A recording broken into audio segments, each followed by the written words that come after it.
नमस्कार दोस्तों, हाल चाल भोजपुरी में आप सभी का स्वागत है।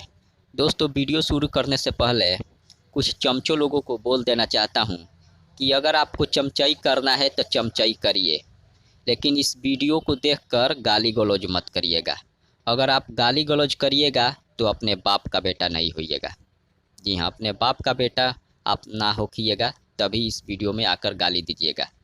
इसलिए आप चमचाई करिए, अपने स्टार को आगे बढ़ाइए, बस इतना ही काफ़ी है। हर कोई चाहता है कि मेरा स्टार आगे जाए, कोई नहीं चाहता है कि मेरा स्टार का स्टारडम जो है नीचे गिरे। कोई भी चाहता है कि आगे जाए। इसलिए आप चमचाई करना है चाहते हैं तो चमचाई करिए, लेकिन गाली गलौज मत करिएगा।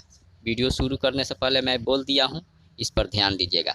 चलिए, आप सभी खेसारी फैन को बता दें, आज जो खेसारी लाल यादव जी का गाना आया था लालटेनिया, वो गाना एकदम इतिहास रच दिया है, रिकॉर्ड बना दिया है।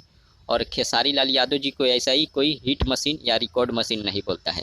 आपको बता दें, कंपनी की तरफ से एक स्क्रीनशॉट शेयर किया गया है। 7 घंटे में 5 मिलियन व्यू क्रॉस कर गया है, जो कि आप लोग देख सकते हैं स्क्रीन पर, जो कि कंपनी की तरफ से शेयर किया गया है। और आप लोग अभी तक गाने को नहीं सुने हैं तो गाने को जाकर सुनिए। आदिशक्ति फिल्म से रिलीज किया गया है। तब तक मिलते हैं अगले वीडियो में। धन्यवाद।